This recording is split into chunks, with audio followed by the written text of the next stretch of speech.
All right, it says we're live now. Let me go double check some stuff, make sure we're working. I'm sorry for the inconvenience, Mr. Kenny. That is okay. Oh no. What? Apparently there's severe weather in Northern California this weekend and Supercross had to postpone round 2. Sorry for the inconvenience, Mr. Kenny. That's okay. I mean, I don't see no. I don't see. It looks like it's running pretty solid. Actually, I have one thing that says.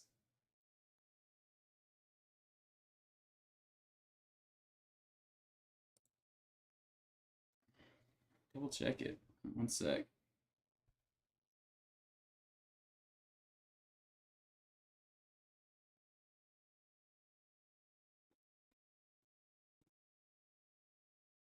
Tuesday tailgate. Make sure we're good on the live.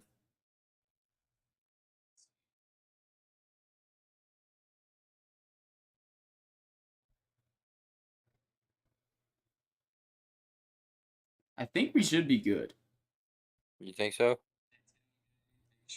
Everything looks good on the video right now.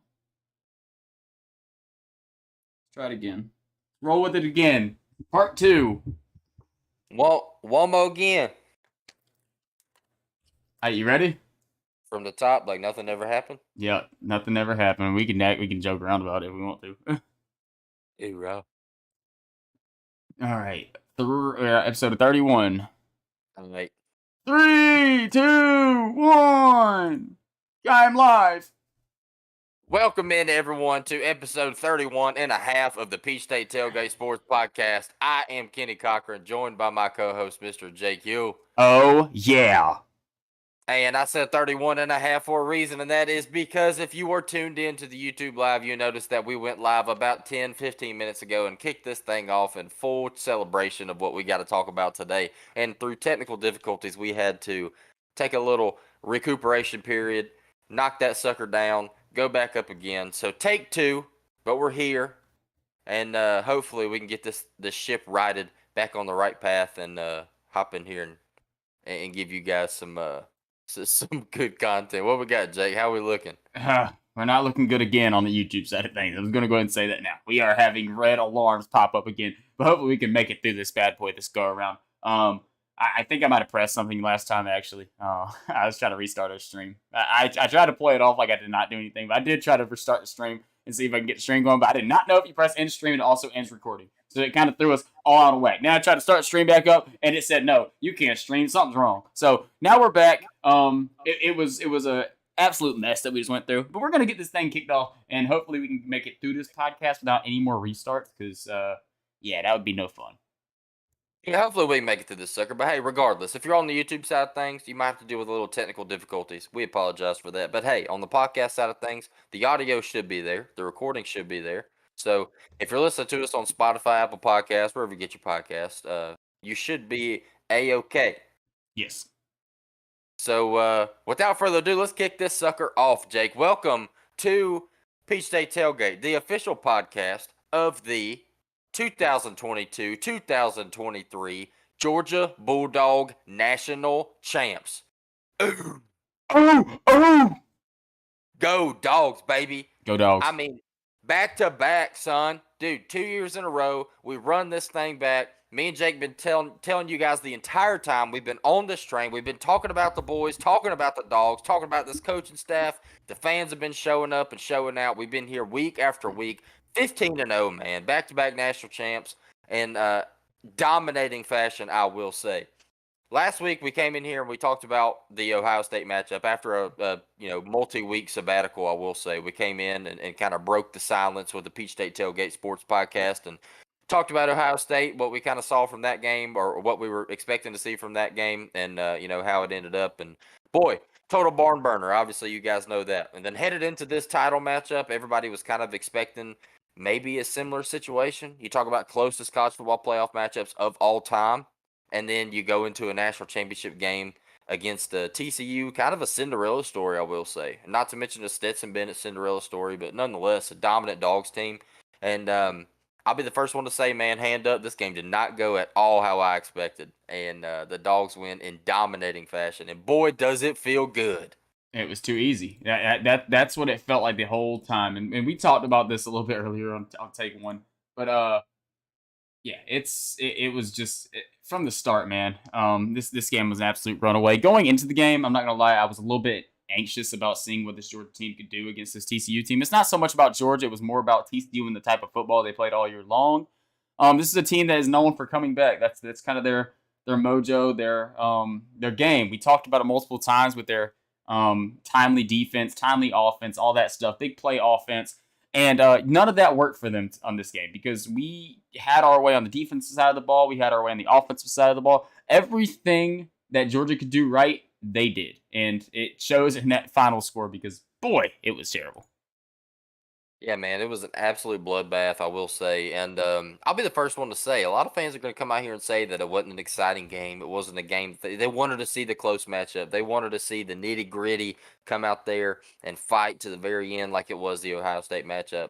Man, as a lifelong Georgia fan, somebody that's seen these boys suck and seen these boys rise to the occasion, and it's been a slow escalator trip through the past couple decades to where we are now with Mr. Kirby Smart.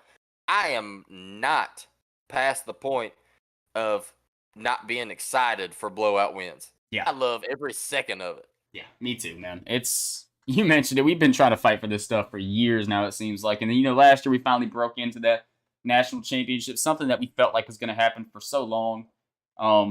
Really ever since Kirby Smart really got here, and then 2 years in a row doing it in such dominant fashion. This year, I don't mind it whatsoever. I've seen SEC fans or college football fans all over the nation out there so mad that TCU got in.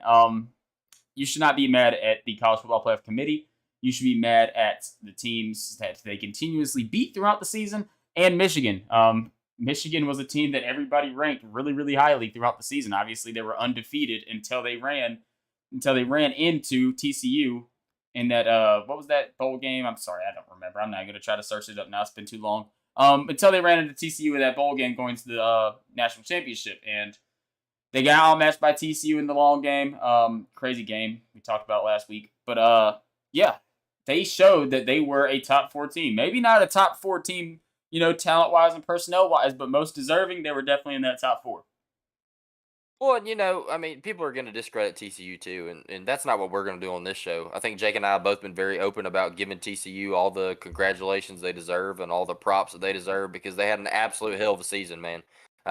Great season by those TCU Horned Frogs and Sonny Dykes, man. What he's been able to do with that program is just, it can't go unnoticed. So props to them and props to everything. And for anybody out there that's saying TCU didn't deserve to be there, you're stupid. They literally won a playoff game to get there. So. Yes. You talk about a Michigan team like Jake just mentioned that was highly ranked the entire season. People were arguing that this team deserved to be the number one team in the nation after that Ohio State matchup. And if you're going to argue about that team and then get pissed off that TCU made it after beating that team, then I don't know what to tell you. Georgia beat everybody they needed to beat. TCU beat everybody they needed to beat, and they matched up how they matched up, and it went how it went. And here we are celebrating another natty back to back, baby. Back to back natties, man, unbelievable. Yeah, you were 100% right, man. It's Georgia really just on a bloodbath, whole season, like all season long. Out, we had the game against Ohio State. Ohio State came out and played the game of their lives. We look back at Missouri. Missouri gave us a hell of a ride. I'm not gonna lie. A team that we should beat by multiple possessions, and we just didn't show up that day to play. It happens to most teams throughout the year. The funniest thing about this to me is I hate to call out Alabama fans. Actually, I don't really hate to do it at all. It's probably one of the most fun things to do in college football. But Alabama fans are all over social media right now saying that, oh, hey, y'all lucky that y'all are so lucky we didn't make that college football playoff. We should have been there. Well, if y'all were in our shoes right now and y'all just beat TCU 65-7 in the national championship, I could already see y'all on social media now. Yeah, we know we the best team in the country. Y'all see what we did out there this weekend or this Monday? Y'all already know what we are. Roll Tide. Nah, man. It is what it is. Y'all gotten y'all's cupcakes. Hey, man, you got to throw a couple at us every once in a while, too. Yeah, dude. I mean, if Alabama came out there and did the same thing, you're absolutely right. Those fans would be clamoring the same way we are. Even worse, because we know how Alabama fans get, man. Oh, well, next man up, next man up. One guy goes down injured. It's just next man up over here. All these recruiting classes, all these 5 stars we got sitting on the bench, next man up. As soon as one guy gets hurt, oh, that's the only reason you beat us. You know what's so funny about that to me? I'm gonna say this now, and it's something I've seen multiple times.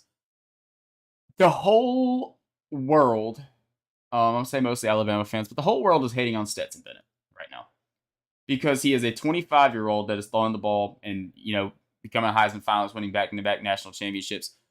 Let me tell you how you know that you are the new standard of college football. When you have a former walk-on quarterback that did not have an offer to any major schools, come to his dream school, transfer out to a JUCO, get offered a scholarship to come back and play, sit the bench, come in, start, win 2 national championships in his only 2 seasons as a starting quarterback, and people will still find a reason to hate this man because he wears red and black. That's how you know you are the standard of college football, because this guy right here should be one of the most unhated, superhero stories, American dream guys that you could look at, and people are still trying to find a way to hate this guy. Come on, guys, get better. And as a Georgia fan, it makes me happy, like I just said, because we are the standard of college football now. That just proves it. I don't know about you, Kenny, but when we were watching Tua Tagovailoa at Alabama throw the ball over us, we couldn't do nothing but love the kid. The kid was one of the, great kid on the field. Jalen Hurts, great kid on the field, but for some reason, whenever it's the opposite way around and there's a guy wearing red and black on the field kicking everybody's ass, things change. Oh, yeah, we hate this guy. Roll Tide, baby. So, things go both ways. Bad fortune comes to you. Alabama fans, you just like your coach. Oh, yeah, go do some more Aflac commercials or something. Maybe it'll change your fortune. I don't know. I mean, we'll see. But you're absolutely right, man. You talk about Tua, Jalen Hurts, Trevor Lawrence, Joe Burrow. Nobody was hating on these guys when they were winning. Not one person was hating on these guys. They talk about most dominant teams of all time. Everybody wants to talk about 2019 LSU, 2018 Alabama, 2018 Clemson. Go through the list. Talk about whoever you want to talk about. But a back-to-back national championship, first time ever in college football playoff era. 15-0 for what, second or third time? I'm not 100% sure of how many times it's happened, but this Georgia team to do it, coming off of a national championship appearance and a win and a 14 in one season the year before. I mean, this is just sheer domination, man. And you're right. It's the new standard of college football. And if you have anything negative to say about that or any disagreement to Georgia being the new standard of college football, then you just don't know ball. Yeah, you just don't know ball. It's hilarious to me. It is beautiful because I'm not going to say that, having a great defense and obviously having a great offensive line and good weapons out there for sure doesn't help Stetson Bennett. But when we look back at the teams you just mentioned, those quarterbacks definitely had great weapons and good defenses. Like, it is nothing new. And the thing is, to me, is that you look at the biggest games of the past 2 years, the games that we were played close. Ohio State and Alabama in the national championship. Obviously, Alabama beat us in the SEC championship last year. But we're talking about the national championship last year and then, the Peach Bowl this past season. Those games were won by Stetson Bennett. If Stetson Bennett doesn't go out there and have the game he has, Georgia does not win those games. Defense are not winning those games. Obviously, the Ohio State one's a little bit more obvious. But you look back at the Alabama game, we were down. Stetson Bennett threw a ball. It looked like he threw it forward, took a fumble. Defense forced Alabama to a field goal. He went bonkers after that. Ohio State, fourth quarter, 8 for 10, 180 yards, 2 tuds. Bonkers. This guy has the ability to win games, and it's the moxie. It's the swagger. This guy's a gamer. Everybody talks about it. We love gamers at the college football level. The only difference is this guy can throw a football a lot better than most gamers. I'm going to use quotations right there. Most gamers can. And we saw that on the other side of the field today, or not today, but on Monday night with Mr. Max Duggan. Another guy you can't help but love. Obviously, we all love Max Duggan. A crazy story. Great kid, it seems like. But sometimes that gamer is a guy that, might benefit off of decent talent around him and, playing lesser competition. Then you have gamers like Stetson Bennett who go out there and win damn football games. And that's what we love to see. Dude, you're absolutely right. And I'm glad you mentioned that too, because you're right. Everybody's going to talk about the defense. You talk about last year, potentially the best defense in college football history. I'm not going to argue that. Mm-hmm. And then you give away, or you lose all those starters to the NFL draft, or lose 15 total throughout the entire team last year's draft. And then you come in this year, what a lot of people expected to be a rebuilding year, and you come out and you still have a dominant defense. That's just another testament to this team, this coaching staff, and what the new standard of college football is. And to take it another note, because the defense is so prominent for the Georgia Bulldogs football team, let's talk about last year and this year's offensive numbers, man. This is a very interesting stat I have right here for you. If you take away the non-offensive points from the past two teams, in 2021, Georgia's offense averaged 24 and a half points against teams who finished inside the AP top 25. In 2022, those same metrics, this Georgia offense averaged 14.3 points in those games. That's Sheesh. almost that's almost a 20-point jump, man, between 2 years, and a team that lost all its talent. Yes, the defense is generational. Absolutely. But when you're putting up 42 and a half points against top 25 teams, not teams that were ranked in the top 25 and then we beat them by 50 and they weren't anymore. These are teams that finished the year as a consensus top 25 football team. And we're hanging 42 and a half on these teams. This is all about the offense. This is all about Todd Monken. This is about Stetson Bennett. This is about the greatest quarterback in the history of Georgia football getting his roses and getting his awards like he should.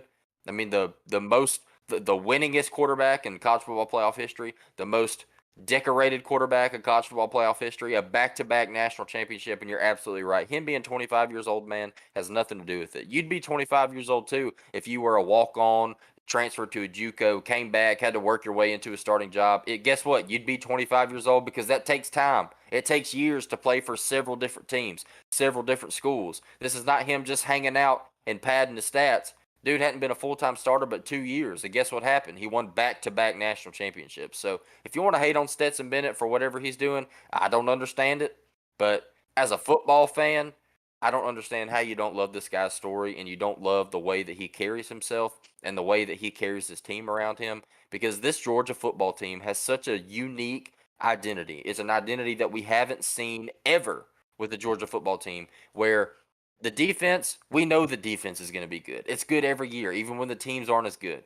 But the offense has never been to this level. And you can thank Stetson Bennett for that. You can thank Todd Monken for that. You can thank the entire team. But man, for Stetson Bennett, as a Georgia fan, thank you for coming in here and doing what you've done. And I'm going to give you all the praises that you deserve, man, because you deserve every single bit of it. Yep. Four-time MVP in college football playoff games, and the only 4 college football playoff games he's ever played in. So, offensive MVP, I should say. So, absolute legend for sure. Do you think that kind of brings us into a little bit of a wrap up of this game right here? It's kind of a hard game to really wrap up because of how dominant of a win it was for Georgia. Obviously, 65-7 was the final score. So, it's definitely, outside of Georgia fans, it's probably the most, less watched college football playoff game of all time. I don't know if too many people were really tuning into this or, probably tuning out of it pretty early. But I know me and Kenny, we both watched this thing from start to end because you got to love the graciousness. And I was telling, my coworkers and stuff, talking to them about the game. Even going into the third quarter, I was not going to tune or lock out of this game until I saw Stetson Bennett walk off the field, because this might sound like we are all like in love with Stetson Bennett, which we are. But I don't, want to seem like we're obsessing about this man. But the thing is, this man is, like I mentioned, the greatest Georgia football player of all time. Seeing him step off the field for the final time is a huge deal. So this is a game that we were really, really involved in. And not only Stetson, but guys like Jalen Carter, obviously. We talk about Broderick Jones, Darnell Washington. We have a ton of guys that aren't going to be here next year. And we just have to appreciate that talent, because in the sports world, I know we know this for sure, your window can close at any moment. So whenever you have teams like this and can run them out in the field, I know college football is a little bit different. You see that window kind of lag. You got to tell when that window is about to close. But, you have to admire these teams, the most you can, because these kids right here, man, you appreciate them a lot more at the college football level for sure when they're playing for your team. Oh, absolutely. It's so different in college because in college you have such a limited amount of time. Like when these guys go to the NFL, we can follow them for 10, 15 years. Lord willing, they're, healthy and able to stick around and play for that long. And you can kind of follow these guys and see what they do throughout the next decade if you want to. But in college, when you have, 3, 4, 5 years, in the case of Stetson Bennett, a little bit longer, but these guys are only there for that window. So Jake, you're absolutely right. And you really build up kind of not a relationship, because these guys, we don't know them all personally, but just watching them play every Saturday, you build up kind of a emotional attachment to them, I guess is the way to say. It's kind of like when you watch the Braves and you're emotionally attached to Freddie Freeman, or you watch the Falcons, and the same with Matt Ryan and Julio Jones. In college football, we get that same attachment to these players, but we get them for such a short time that you really need to enjoy them while they're here. So yeah, no, you're absolutely right, man. And for a Georgia fan, a fan of a team for 20 some odd years, and this is a program that we've supported through thick and thin from years and years and years, and we've been fighting our way through the trenches, trying to get up to this point to where we can be the next big thing in college football. We can get up to where we felt like we deserved to be with the recruiting and the coaching and everything. And now we're here and we blow out a team 65-7 in a national championship game. I'm not going to be one of those fans complaining that it wasn't a close game, because that glory and that satisfaction of watching the Dogs rout whoever they play has not worn off on me yet, baby. I love it. Yeah, I love it too, man. It's a beautiful, beautiful thing. I know any Georgia fan out there can really, really appreciate it. It was really awesome to see. Damn, I don't even know where to start breaking down this game. Um, I'm gonna say two names, and just to start us off, and those two names are Stetson Bennett and Javon Bullard. Offensive and defensive MVPs of this football game, and very much deserved. Stetson Bennett played a masterclass. You can't play a better game at quarterback. Tied Joe Burrow for the most total touchdowns in a college football playoff game with 6. And then Javon Bullard, man, he got flagged really early on for what was that? I think it was a defensive holding call. He got flagged for a defensive holding call. After that, the guy goes out there, recovers a fumble very next play. Then he goes on to have 2 really, really big interceptions in the game. And played an absolute crazy game. And I want to mention, this guy's a true sophomore that was a 3-star recruit last year. Shows you how much them stars really, really mean on guys like Lad McConkey and Javon Bullard and all these, lower end players that weren't really highly recruited. And now they're making plays or becoming big parts of this team early on in their, tenure at Georgia. So Javon Bullard, man, I think I might mention him a little bit later because me and Kenny have some plans for some stuff we're going to talk about. But yeah, he has had a great season, and I'm happy he was able to finish it off, this way. No, absolutely. And headed in more to a game breakdown perspective, I'm going to go ahead and talk about TCU a little bit. I will say that something that we talked about in the last podcast, I know I kind of hammered on it pretty heavily, was this TCU defense. Everybody wants to talk about the 3-3-5 and what kind of problems it can give an offense. It's something that I pointed out early in the Michigan game that I saw, where TCU trotted out that, really conservative 3-3-5 early on. And what's the name? Donovan Edwards busted off like a 55, 60-yard run, and then they kind of walked down a safety and put 7 in the box and changed the 3-3 to more of a 3-4 look early on in the game. Something that I really expected them to do off the bat against Georgia. I didn't think they would try out that 3-3-5 early on, with how well we can run the ball and how efficiently we run the ball. And boy, was I wrong. First possession, came out there, trotted out the most basic-looking 3-3 you've ever seen in your entire life, and we went Kenny Mack long run, Brock Bowers long reception, Stetson Bennett read option keeper around the end for a touchdown. And, man, credit to Todd Monken, dude. I mean, I was one of many voices out here saying that there's no way TCU is going to trot out the 3-3 against this team and think that they're going to stop us. I bet Georgia's not watching as much film on the 3-3 as people think they are. Boy, I was wrong, because Todd Monken had the playbook dialed, baby. He was ready to see the 3-3. He had answers for it every single time. And when you score 65 points in a football game, much less a national championship game, yeah, you can go ahead and write it down in the books that this team was prepared for it on the offensive side of the ball.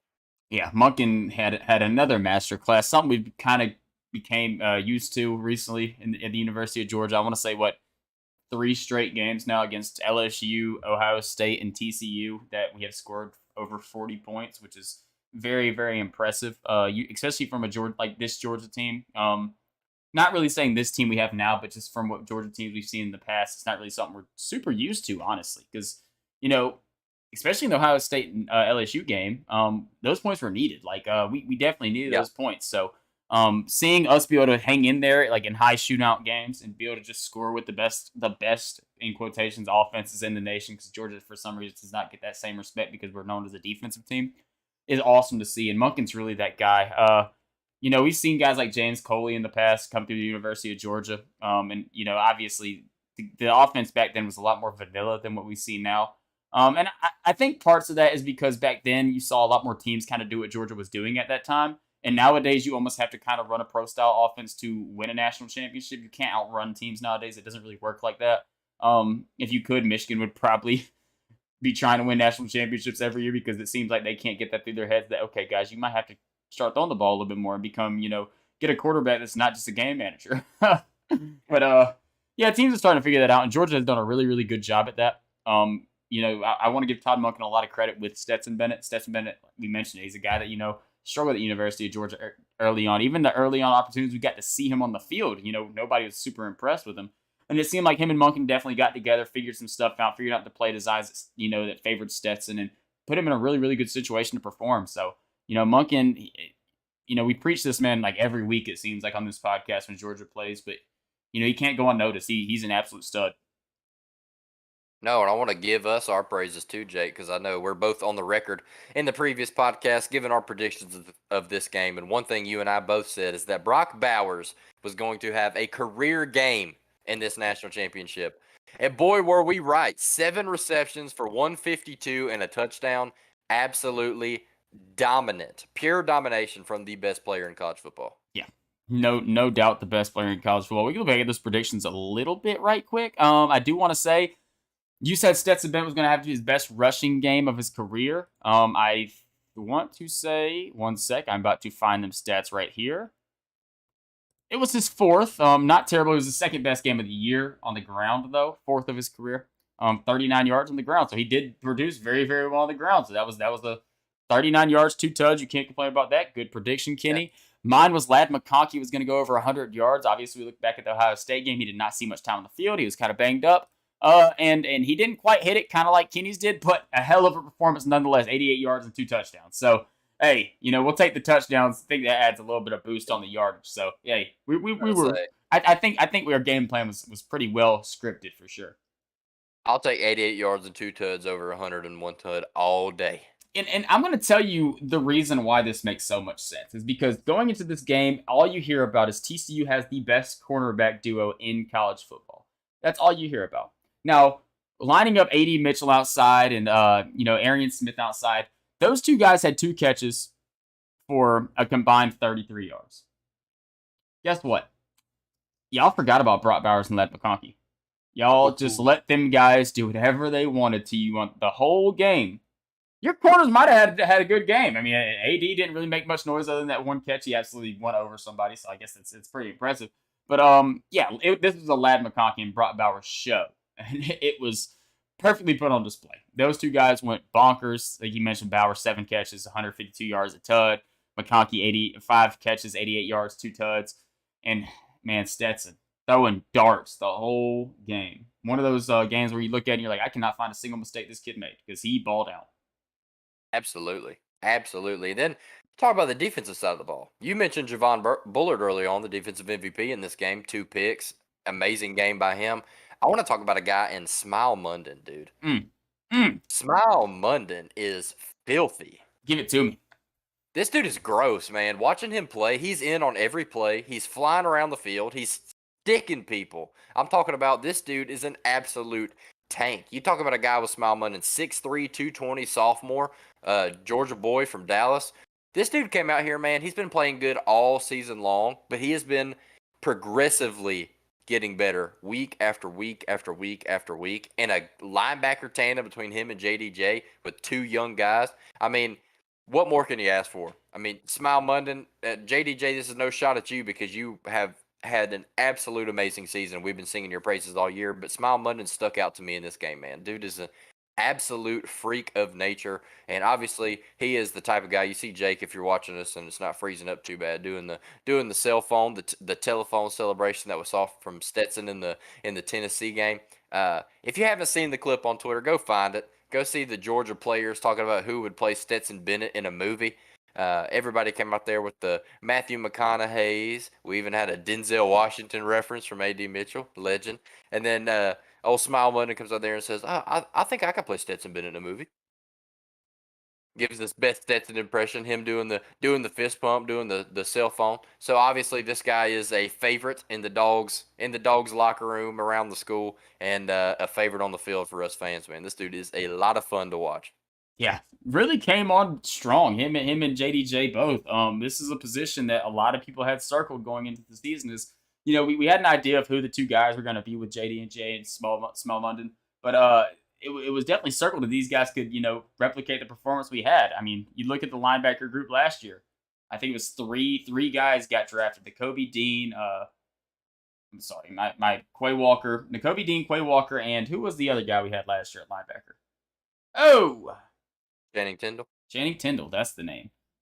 We saw those three guys leave for the draft this past year, and middle linebacker is a very, very important position at the University of Georgia. That linebacker spot is so important because Georgia, pretty much likes guys that can get to all over the field. And you are right, Kenny. In this game against TCU, Smell Munden showed that he can make any play anywhere on the field. If you get to the sideline, he's going to meet you there at minimal gain. So, dude, I agree. He played a masterclass. I'll go ahead and throw another name out there, and it's a guy that we haven't really seen much this year. A guy that a lot of people have shown a lot of promise in, and that's Barry Alexander. Barry Alexander in his playtime, man, this dude looked like an absolute animal, man. He was making big hits. He was sacking on Max Duggan. So I'm excited to see what Bear can give us in the future, but it was nice to see him. Also, Michael Williams. Michael Williams is that guy. I think it's pretty much confirmed now. I think he is on pace to be that next dominant University of Georgia defensive lineman. So keep an eye on him, guys. We've seen him all year. I think he was first team all freshman. So yeah, this kid's gonna be awesome. Oh yeah, dude. I mean, there's so much depth on this Georgia team on both sides of the ball, but predominantly on the defensive side. Something that we talk about every year with Kirby and Muschamp and the way they can recruit, and some other guys too. With Schumann and everybody. Everybody deserves credit, but we're so deep. There's so many guys we can rotate in, and against a team like TCU that loves to rotate, it seemed like something that was going to be pretty prevalent in this national championship game, and even in a 65-7 blowout, it was. Yeah, definitely. Yeah, you're right, and we got to see the depth so much in this game too. Backups were in fourth quarter the whole time, really late in third quarter too. So we got to see a lot of these guys start toting and start getting some play. I was also, and I don't really want to go. It's a national championship game. This feels wrong to just go in detail about your backups at this point. But Branson Robinson played a hell of a game when he got his chances. Also, a guy that I'm really excited about in the future that we did get to see a little bit in his dynamic play off the edge is Jalen Walker. Jalen Walker is going to be an animal. So just seeing these kids come into a team against TCU late in a national championship game and still put on makes you excited for the future at Georgia, for sure. Oh, absolutely. I know you and I had some Georgia season superlatives we wanted to hand out. Do you want to head into that a little bit? Yeah, we can get head into that. Like I said, 65-7, guys. If you haven't seen the game, go find it on YouTube or something. It's a doozy if you're a Georgia fan. You can drool over it all day long. Sheer domination. All right, so yeah, this is something a little bit different to the podcast, maybe a little bit of a different segment, something you guys aren't too used to. Jake and I are going to give out some end of the season awards here, some superlatives, if you will.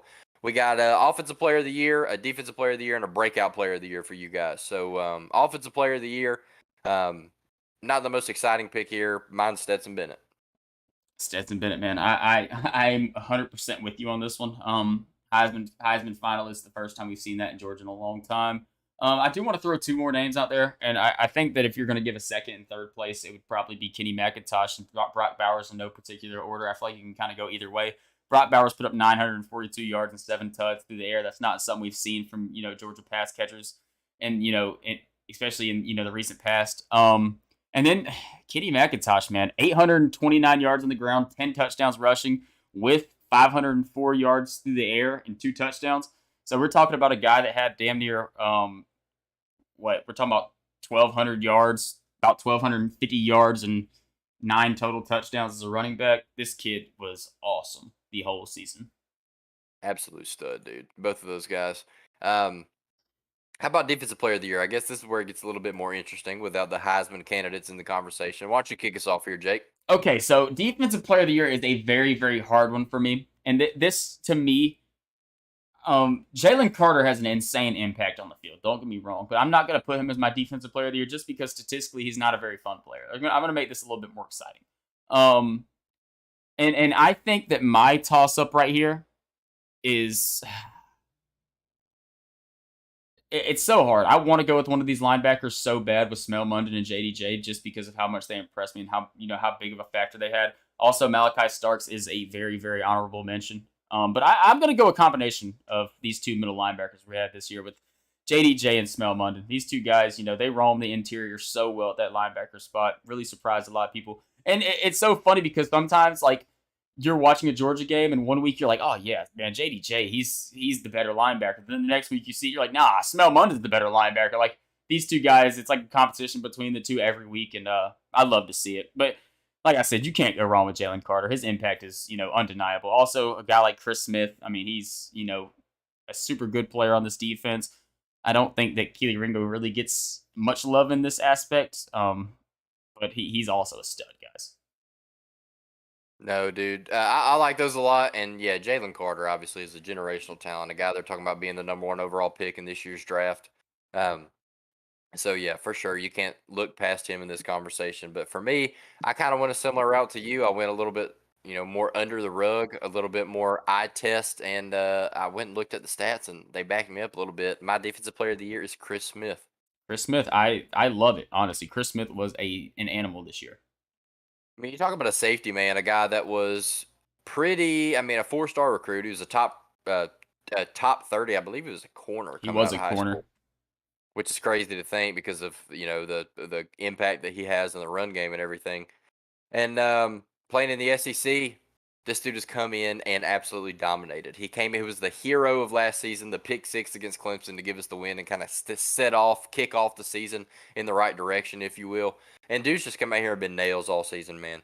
Chris Smith finishes the season top 5 in total tackles, top 6 in total sacks, led the team in interceptions and second in forced fumbles at a safety. I mean, this dude dominated. He was a ball hawk. He was a headhunter. He did everything you asked him to do. He could come down to the line of scrimmage and rush the passer if needed.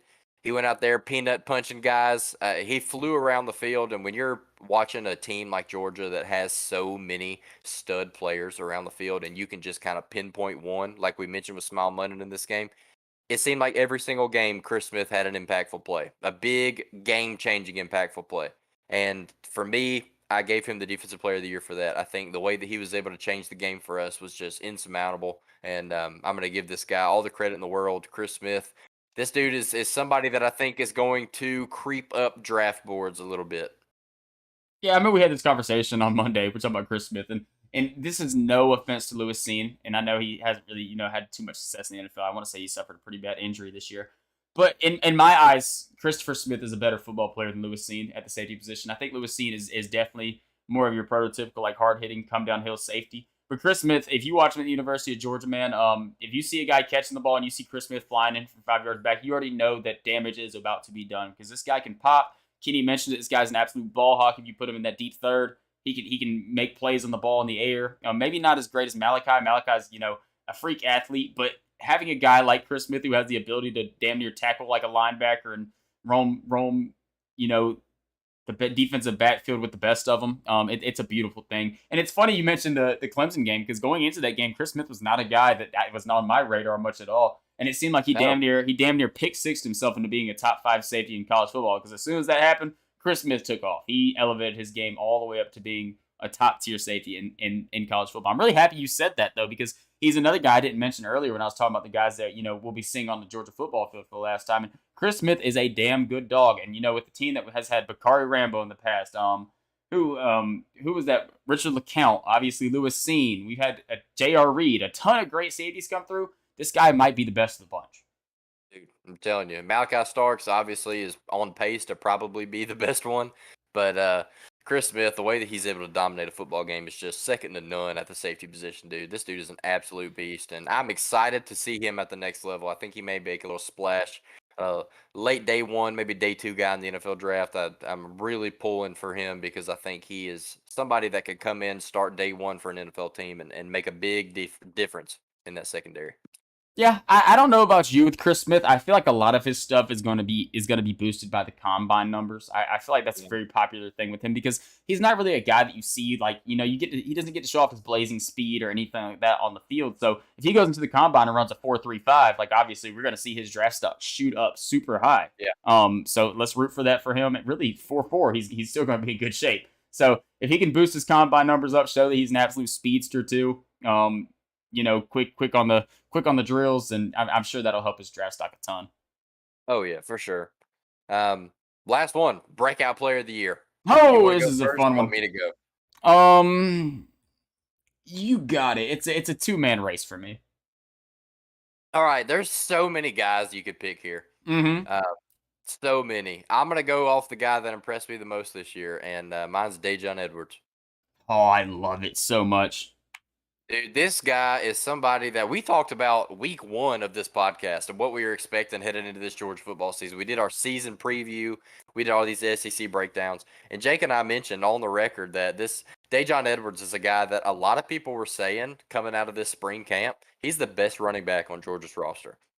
And we were like, what? We got Kenny Mack, we got Kendall Milton, we got Branson Robinson coming in. What are you talking about? Dejon Edwards. And then we see this guy play. If you look at Dejon Edwards and his career stats, his career numbers, I'm pulling them up right now to give a little bit of a background on this dude. He's been at Georgia 3 seasons. 37 rushing attempts his first year, 49 attempts last year, 5.9 yards a carry, 4.4 yards a carry. Coming into this year, people expect them to have a larger workload. 140 carries, 770 yards, averaged 5.5 yards a carry with 7 touchdowns. Even on the receiving side of things, he went over 100 yards receiving. He was able to do it out of the backfield, between the tackles, outside the tackles. He's a 5'10", 200-pound guy. He's a hammerhead. He's also a hometown boy. Dejon Edwards, you impressed me all year long. It seemed like there were so many games where, man, we were struggling. I know Kenny was battling some injuries. I know Kendall was battling a lot of injuries with that ankle foot thing he had going on. And Dejon Edwards was the constant throughout the entire season. Whenever we were struggling to move the ball on the ground, we needed somebody to come out there and provide a spark. You gave it to 30, and he got it done. And he did that so many times this year that it just, for me, I felt like from somebody that I did not expect preseason to have a huge impact on the way that this team would finish the year, and to come out here and go for, 850, 900 total yards of offense. It's ridiculous, man. I'm giving this guy all the praises because he is undoubtedly the most impressive breakout player to me this season. Yeah, this is a super fun question. I'm happy that you went with Dejon because I'm still trying to think about an answer now after you giving me all that stuff. Dejon Edwards, I'm gonna give a little bit of a talk on him too. A guy that averaged 5.5 yards on the ground. This is something that me and Kenny like to look at. Long of 28 on the season. So I'm going to tell you what that means to me. That means that this guy consistently pounds out consistent runs. He's consistently getting you a lot of yards. His stats are not inflated by long carries. Like there are some guys in college football that are like that, where they get a 70-yard carry per game and it boosts their stats. It boosts their rushing yards per attempt to like 7 in a game when they really had like 2 on every other carry. This guy consistently totes the ball. One thing about Dejon Edwards, dude runs hard. You would not think this guy is 200 pounds when he's running that football. He runs like a 220 plus pound running back. He runs super hard. Easily a guy I could see playing at the next level. He just seems like that 6th round pick that some team drafts and he turns out to be a 1,000-yard rusher. Yeah, he's a monster, man. I love watching him, and like you said, Kenny, me and you talked about him going into the season, and we expected him to get a significantly larger workload, and I think that's what happened. Really, in on the offensive side of the ball, I think that's really your only option that we really see too much. A lot of offensive guys this year were just guys that we were able to maintain from last year. So on the defensive side of the ball is where things get a little bit more fun, though. We talk about guys like Malachi Starks, even though he was a 5-star top athlete coming into this year out of that 2022 class. So I don't really want to put him up there because he was a guy that we had high hopes for. JDJ and Smell Munden both are 2 guys you could say were breakout players of the year.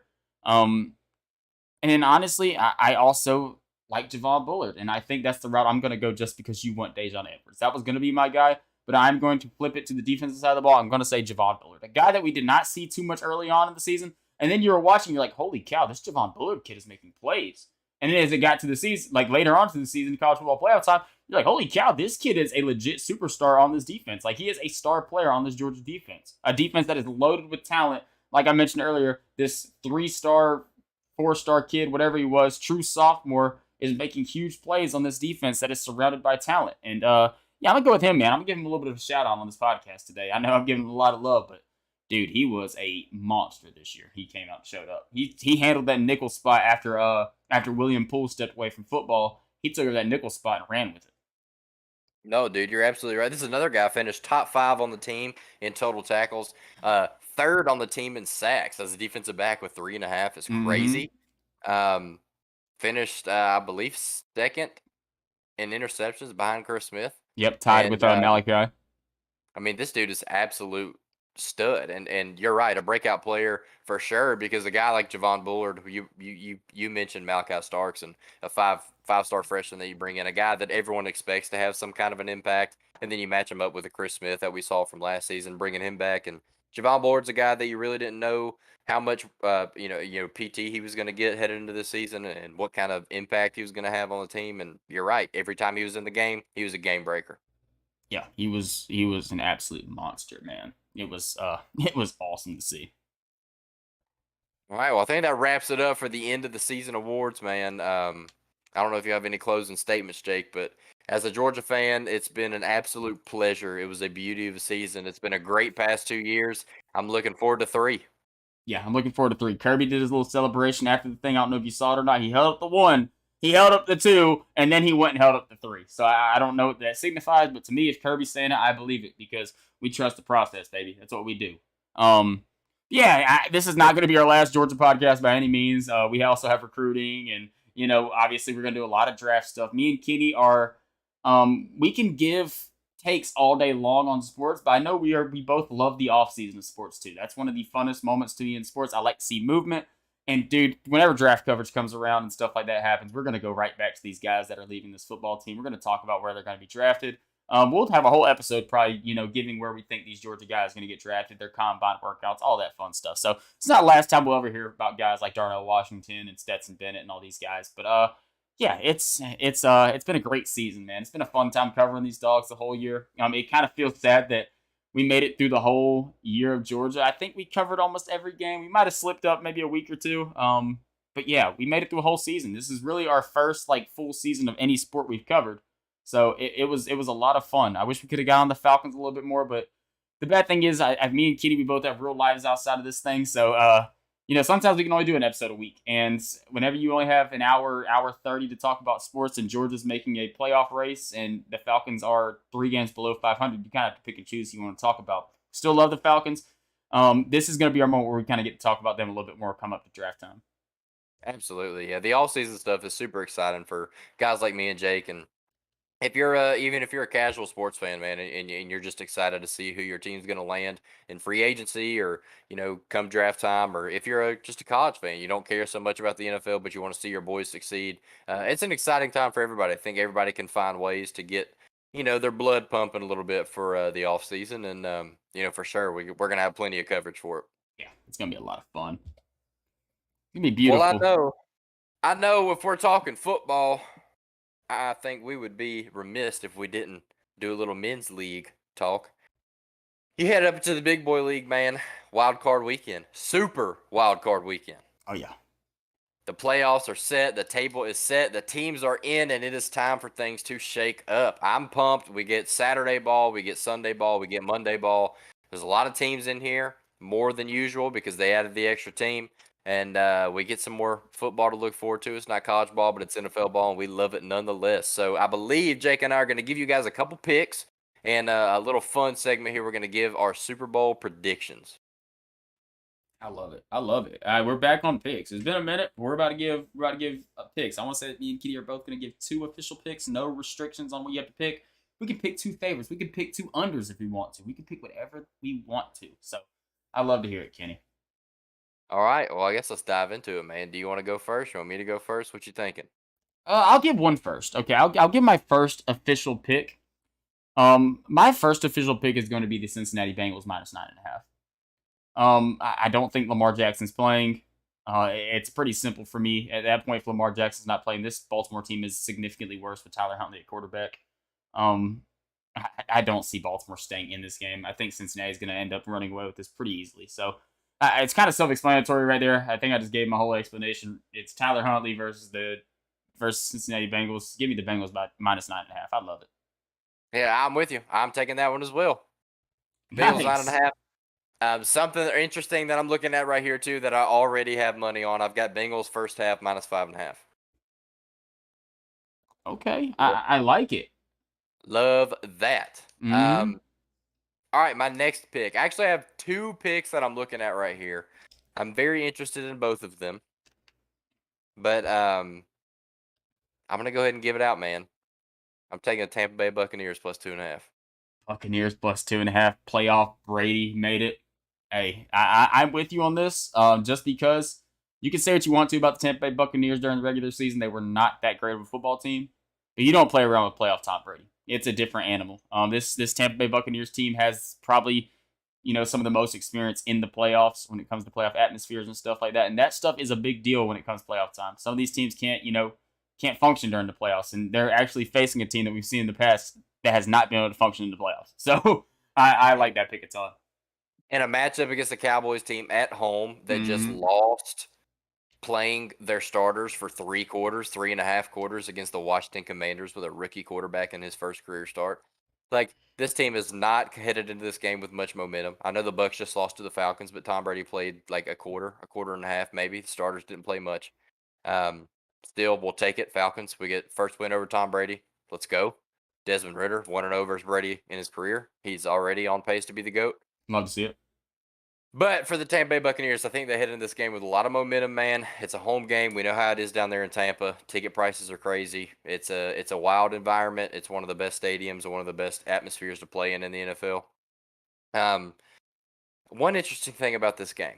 Everybody talks all year about this Tampa Bay offense and how this offense has looked putrid. They couldn't score any points. The best this offense looks is in a 2-minute drill. And everybody's like, why is that? Why can they score 6 points the entire game and then there's 2 minutes left and they need to drive down 80 yards to score? They can do it. I'll tell you why. It's because Tom Brady's calling the plays. Yeah. This coaching staff obviously is completely different with Bruce Arians retiring. And obviously Tom keeps his OC, but I don't know what kind of dynamic has switched. But it hadn't been very cohesive the entire year. Picked it up a little bit more at the end, but for the most part, man, this offense hadn't been able to cook. And then all of a sudden, they're down 5 points, 6 points on their own 20. A minute 40 left in the game. Tom goes right down the field, scores, takes a lead with 10 seconds left. You're telling me that he's doing that in a 2-minute drill in the regular season, but he's not going to do that in a playoff game against the Cowboys at home? Dude, No.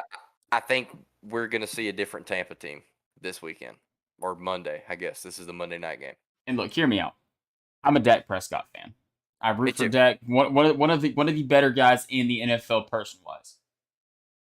This season, if you're gonna have a quarterback that's gonna make a mistake that's gonna cost him the game, it's gonna be Dak Prescott. I hate to say it because I like I said I'm a big Dak fan, but what we've seen this season, I have no reason to believe that he will not throw a pretty untimely pick at some point in this game, if not two. So he has given up a lot of opportunities this season. So against the Tampa team with a quarterback like Tom Brady, you cannot afford to have too many mistakes because he will capitalize.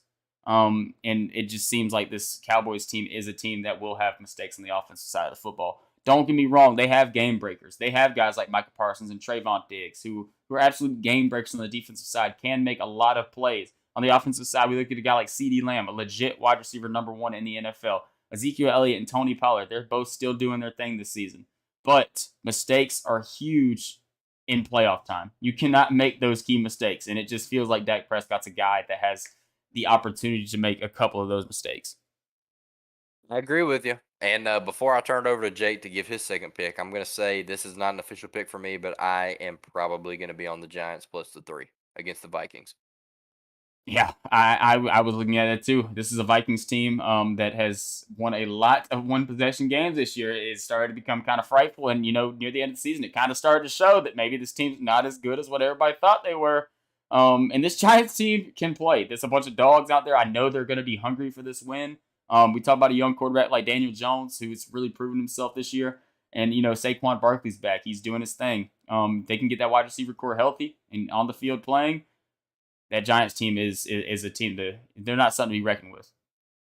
No, this is the name that's been thrown in the gutter. Kenny Galladay.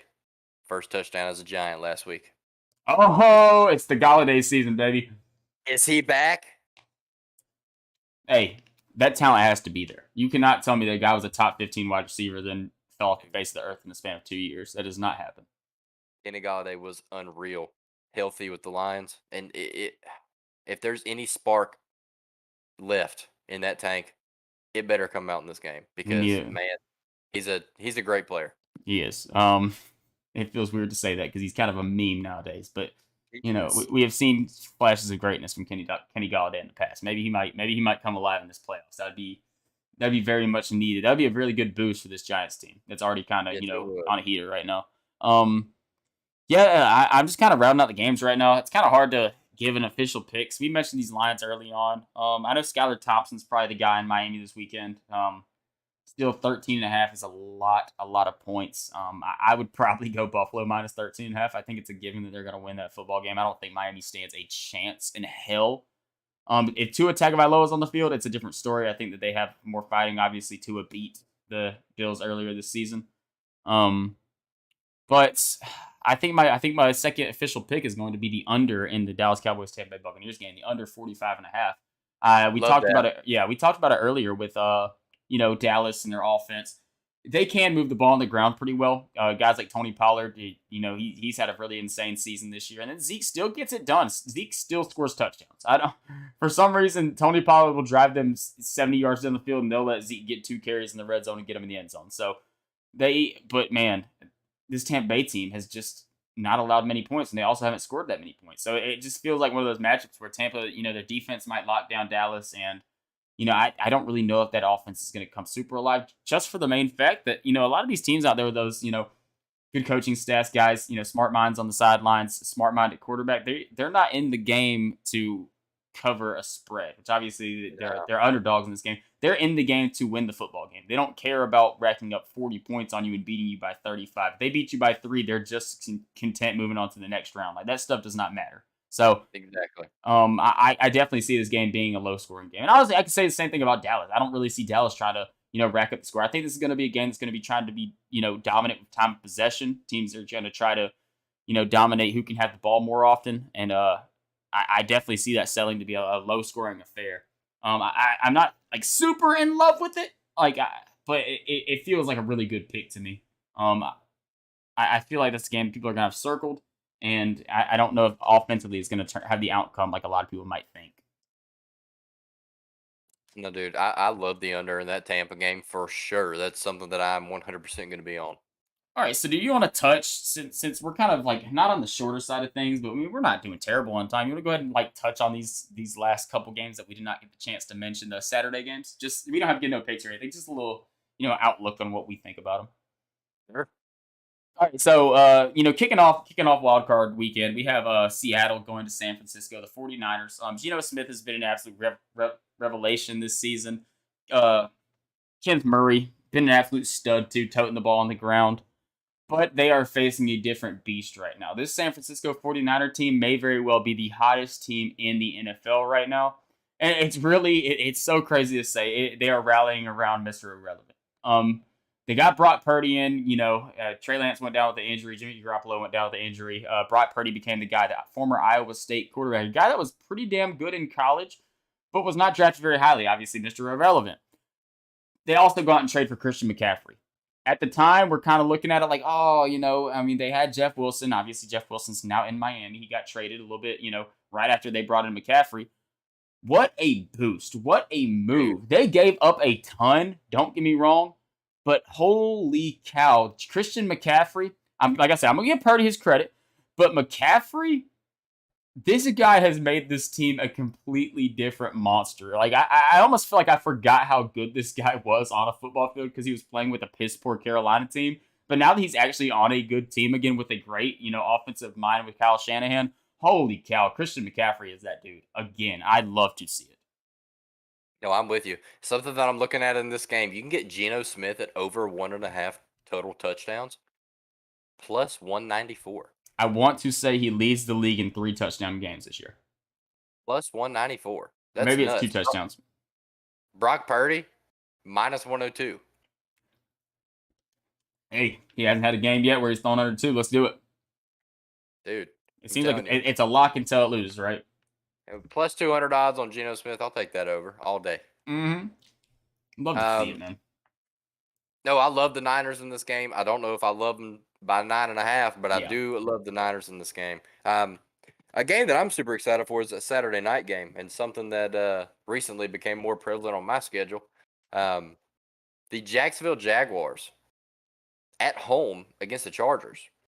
This is a Chargers team that a lot of people had as a Super Bowl pick earlier to start the season. A lot of people, dude, they were like consensus favorite to win the AFC West, and I'm not sure if people forgot that the Chiefs existed, but everybody had the Chargers and the Broncos and the Raiders. It seemed like they were giving them more respect than the Chiefs, and we see how that worked out. But anyways, the Jacksonville Jaguars at home, man. The Jags make the playoffs. They got the Joe Burrow Cincinnati Bengals turnaround. Trevor came in there first year. Obviously, perfect conditions for a rookie quarterback with Urban Meyer as your head coach. What more could you ask for, right?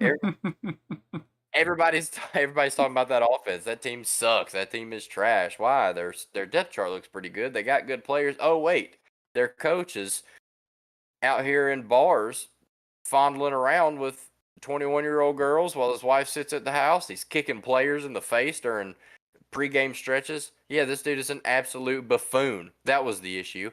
You bring in an actual competent head coach with Doug Peterson. Dougie Pete, man, this dude has been one of the most successful head coaches in recent years in the NFL. He's had kind of a weird situation go on in Philly. Ended up, I think, resigning instead of getting fired, and then kind of sitting on the sidelines for a while. And what more could you ask for as a Jags fan to bring in a guy like Doug Peterson, who is a known offensive guru, quarterback guru for a young quarterback like Trevor Lawrence with all the talent in the world? And I know Jags fans are on cloud nine right now, man, to host a playoff game. They are 2.5-point underdogs in this game. These two teams did face earlier in the year where the Jags beat them pretty heavily. Big thing in this game, I think we're expecting Mike Williams will not play in this one. Not 100% sure on that update. I know Mike Williams was taken off the field in the meaningless Week 18 game. I'm sure Brandon Staley's very, very happy that he decided to start his starters in that game. Mike Williams is obviously a wide receiver 2 for this Chargers team, would be a wide receiver 1 on like 20 NFL teams.